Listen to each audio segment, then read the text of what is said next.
Bom, eu estou aqui com o professor Júlio De Rose, que é referência para todos nós, né? Acabou de fazer a sua palestra na BPMC, cujo título foi O que a análise do comportamento tem a dizer sobre mentiras e promessas. E o professor Júlio é o homenageado também da BPMC 2020, importante falar, uma homenagem merecida, né? Fez uma palestra brilhante e muito interessante, como sempre, trazendo dados que foram contribuindo para que a gente fosse acompanhando a reflexão sobre o tema. Então, foi muito interessante mesmo te acompanhar, Júlio. Muito obrigada pela tua disponibilidade para falar aqui com a gente, tá bom? Oi, eu que agradeço. Bom, você inicia a sua conferência falando sobre comportamento verbal, né? E vai nos trazendo estudos e dados para apoiar uma maneira de fazer análise funcional do comportamento de mentir, né?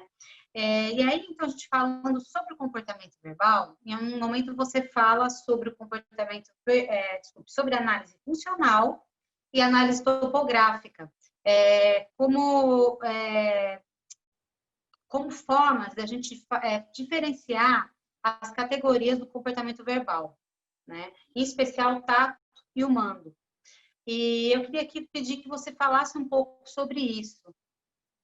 A análise funcional é mais difícil, né?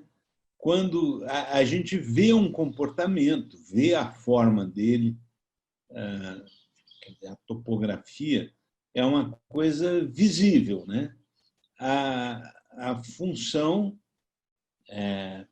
as variáveis aí que estão relacionadas, não é imediatamente visível. Por isso, precisa fazer uma análise.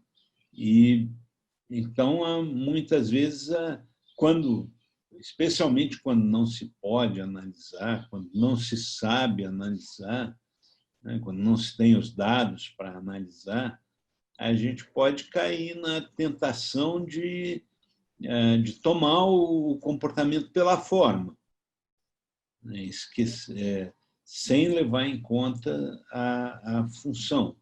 No caso do comportamento verbal, a maior evidência disso é que praticamente qualquer topografia de comportamento verbal, se a gente ficar dentro da abordagem do Skinner, mas mesmo as alternativas comportamentais aí, elas todas têm isso.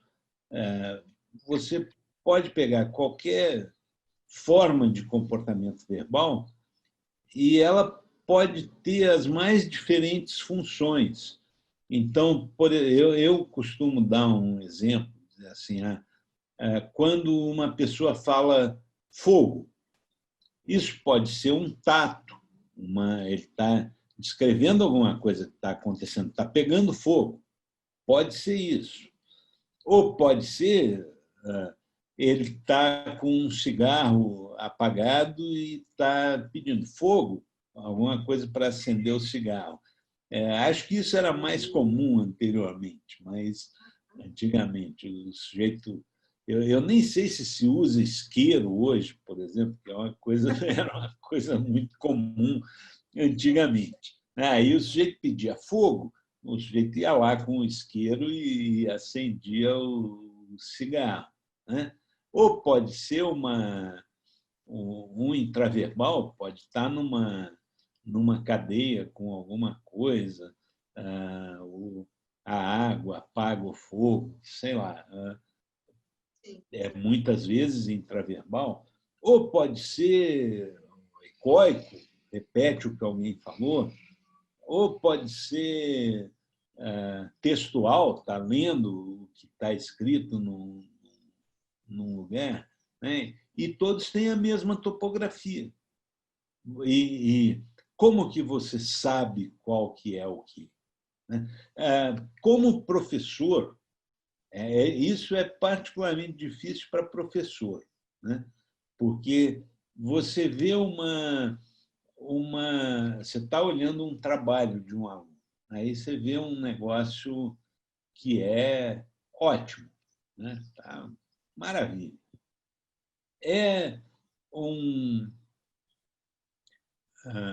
é uma cópia que ele copiou em algum lugar, é um intraverbal, ele viu em algum lugar, mudou e tal. É um tato, ele está descrevendo alguma coisa que ele realmente teve a experiência com ela e tal. É interessante, porque os professores, particularmente, valorizam muito a topografia. E isso é uma coisa que, às vezes, traz problemas no ensino. Tem uma das grandes contribuições que você traz também da análise do comportamento para esse tema é mostrar que a mentira não depende necessariamente, né, não está relacionada à moralidade intrínseca da criança. Isso você traz quando fala dos estudos, né, feitos com as crianças. E o que esses estudos mostram para que a gente chegue a essa conclusão, Júlio? Eu acho que o que fica claro com os estudos é que a correspondência ou falta de correspondência ela é muito influenciada por contingências. Pelo que eu tentei colocar um esquema que eu acho que pode evidenciar isso, que é dizer, nós podemos ter reforço positivo ou reforço negativo para um conteúdo, né? A pessoa dizer alguma coisa que é o que o ouvinte quer ouvir, e na medida em que há contingências de reforço positivo ou negativo para o conteúdo, independentemente da correspondência, isso tende a minar a correspondência. E a pessoa começa a dizer coisas que não correspondem. E isso geralmente é mentira, né? Não é toda vez que a gente diz uma coisa que não é correspondente que é mentira. Às vezes a gente se engana, às vezes a gente não viu direito, né? Isso não é considerado mentira. Mentira é só quando eu sei que não é aquilo e eu digo que é, né? Então, às vezes, muitas vezes, a gente não é correspondente, mas não está mentindo. Mas nos experimentos aí que eu estava mostrando, em geral, a falta de correspondência é mentira e ela é sempre influenciada por reforço positivo ou negativo. Ou a pessoa mente para escapar de uma punição, ou mente porque ganha uma vantagem, né? E, por outro lado, é possível tornar as pessoas mais verídicas, né? Reforçando a correspondência, em vez de reforçar o conteúdo. Agora, reforçar a correspondência esse que eu acho que é o grande problema, e eu acabei não falando muito disso, e é um ponto a discutir, que é o seguinte: reforçar a correspondência, vamos pegar comigo como professor, né? Significa que eu tenho que estar preparado para lidar com a situação em que, por exemplo, um aluno chega e diz para mim que fez uma coisa errada, né? O que eu vou fazer? Eu vou punir a coisa errada? Não dá, porque se eu punir, o que eu vou estar punindo é o comportamento dele de me dizer a verdade. Então, isso é um dilema muito grande, né? Porque a pessoa vem e diz, eu colei, por exemplo, né? Não, acho que uma ou outra vez algum aluno já disse que colou, mas é muito raro, né? Mas, então, suponha que ele diga, eu trapaceei de alguma maneira, né? Aí o que eu vou dizer? Ah, você vai ter uma nota baixíssima porque você trapaceou, não sei o quê. Ou eu vou dizer, pô, é legal que você está me dizendo a verdade. Não é legal ter trapaceado, mas é legal que você está me dizendo a verdade. E aí, como que eu vou fazer? Reforço, dizer a verdade, mas e aí ele trapaceou? Tal. Eu acho que aconteceu isso comigo uma vez, eu acho.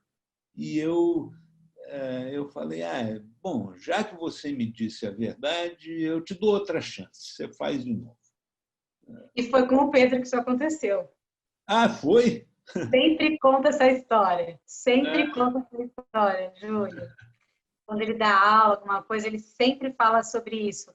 Você aplicou uma prova sobre o livro Os 40 Estudos e que você sorteou um estudo lá na hora e a gente tinha que responder as questões. Você sorteou justamente um estudo que ele não havia lido. E Uhum. aí ele te entregou a prova sem branco. E aí acho que você perguntou, não, mas você não vai fazer e tal. E aí ele falou, ele escreveu na prova, eu não li esse estudo, não tenho como fazer e tal. E aí você falou para ele fazer outro.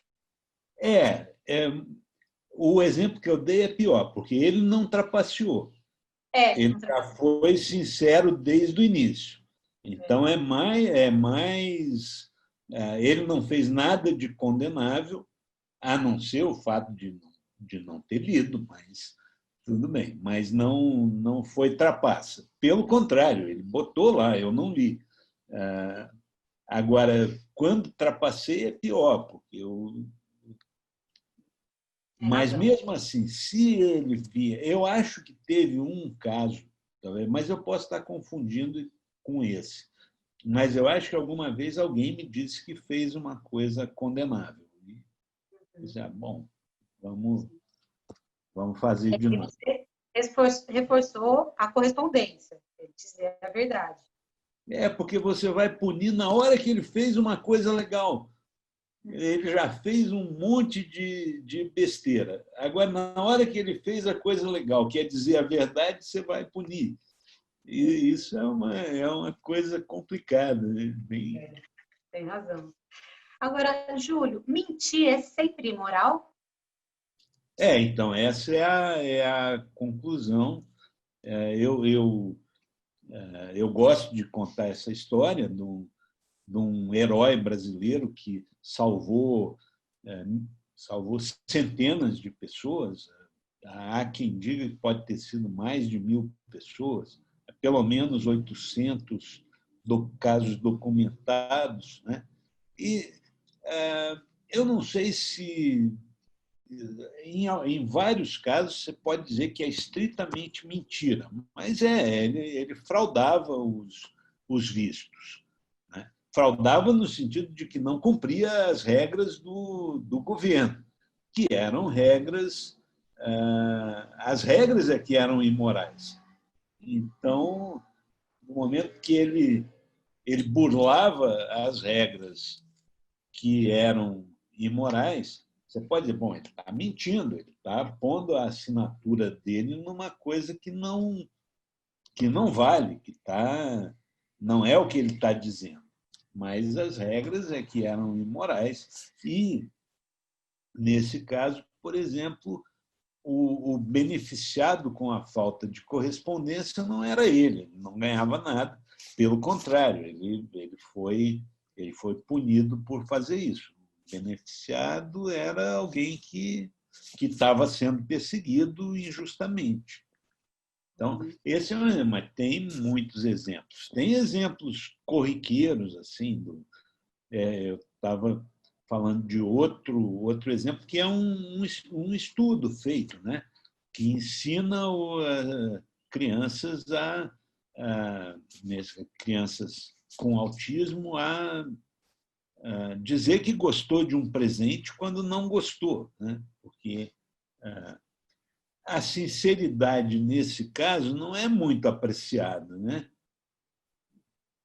Eu dou um presente para ele olha e diz, não gosto disso. Comigo não teria, ou talvez tivesse, eu acho que eu ia ficar desapontado. dar um presente e a pessoa não gostar, né? Mas então alguns tipos de sinceridade não são muito apreciados. Sim, sim. E não beneficia a socialização, né? Nesse caso desse estudo aí, é muito importante falar isso.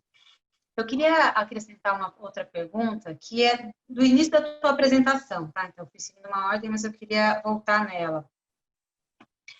Você fala, no início, que o comportamento verbal não se restringe ao falar, ao oral, né? O que o Skinner fala sobre isso, Júlio?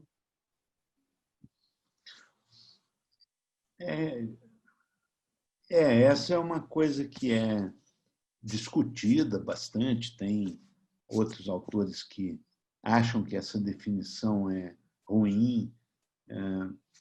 Ele define... Isso é interessante porque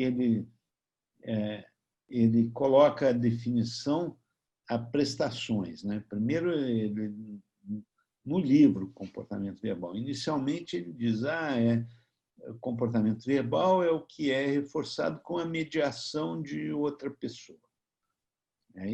Isso é uma definição muito ampla, não vai incluir muita coisa que não é verbal, que não dá para aceitar como verbal. Lá pelo meio do livro, depois de 7 capítulos, no meio do 8º capítulo, ele diz, não, mas precisamos refinar a nossa definição. O verbal é o que é mediado por outra pessoa que foi explicitamente treinada para fornecer aquele reforço. Que é uma coisa meio esotérica. Assim. O que ele quer dizer com isso? Eu não gosto muito, não é que eu não goste muito, eu acho que, às vezes, a linguagem da análise do comportamento atrapalha. Né? O que ele está querendo dizer aí é que a pessoa aprendeu a entender o que o cara quer dizer. É isso, ele foi treinado a prover o reforço. Quer dizer, para isso, ele tem que entender o que o sujeito está querendo dizer. Mas entender não é um termo comportamental. Então, ele está dando uma tradução comportamental do que seria alguém entender por causa de... porque é uma coisa que o significado é convencional, que ele também não quer falar de significado. Né? Então, você pega, por exemplo, um exemplo que eu sempre acho divertido, quando a gente chega de avião ou está vendo do pátio, tem aqueles caras que usam uns sinalizadores para o avião, e aí eles mexem uma mão, o avião vai para cá, o piloto, né? O piloto sabe, foi treinado, cada sinal daqueles tem um significado. E aí, eu não entendo nada, não sei qual é o significado, mas o piloto foi treinado para reforçar aquele comportamento verbal do sinalizador, porque se o piloto não fizer o que o sinalizador está mandando, o comportamento dele, do sinalizador, não é reforçado. É interessante essa discussão, né, Júlio? Porque ela nos faz olhar para várias formas de linguagem, de se comunicar, né? Que não só a verbalizar, né? Então, traz uma reflexão bem interessante. O Skinner fala, às vezes, no livro Comportamento Verbal, ele fala, por exemplo, da linguagem das flores, linguagem das pedras preciosas. Isso já é de um tempo antes do meu, né? Mas tinha isso.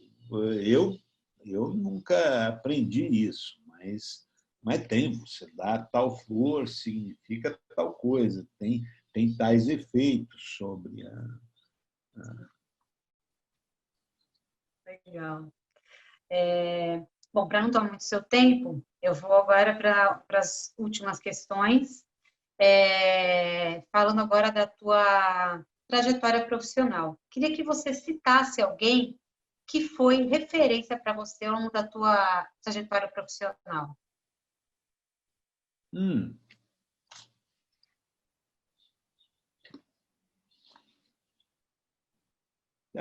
Duas pessoas. Ótimo. Uma que acho que pouca gente conhece, mas tem algumas pessoas que conhecem, que foi o professor Vivaldo Reis Filho, que foi meu professor na UNB, e acho que vários professores da UNB, quando eu fiz a graduação, mas principalmente ele principalmente, despertaram o interesse pela pesquisa na área do comportamento. Então, o Vivaldo teve uma influência grande. E eu vi, ele não é um sujeito muito conhecido, mas eu vi uma ou outra pessoa que também é atualmente bem ativo em análise do comportamento, que falou a mesma coisa. Foi com ele que eu aprendi a gostar disso. E a professora Carolina Bori, que foi minha orientadora no mestrado e doutorado, e teve grande influência. Mas tem vários outros, né?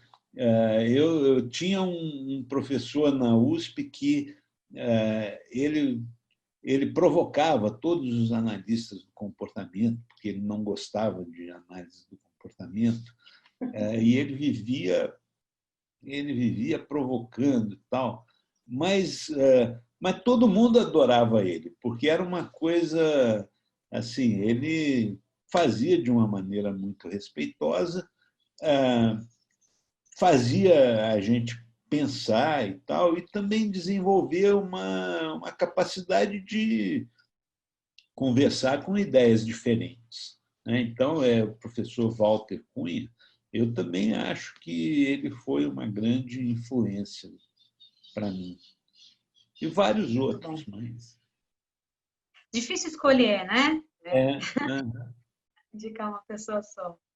E eu queria que você também compartilhasse com a gente um evento que marcou a sua trajetória profissional. Eu sei que teve aí uma ABPMC já, em que acho que você foi questionado sobre isso, até o seu comentário é que eu tenho dificuldade, né, de lembrar assim dos eventos, né? Mas, enfim, se você puder contribuir, compartilhar com a gente um evento. Você quer, quando você diz evento, é um congresso ou qualquer...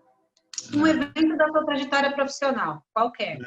Não necessariamente um congresso, um evento, um encontro científico. Difícil. Olha, uma coisa, não sei se cabe no que você quer, mas uma coisa marcante foi a criação do curso de psicologia lá na UFSCar, que eu estava envolvido, assim, me envolvi bastante. E que é uma coisa diferente, porque, em geral,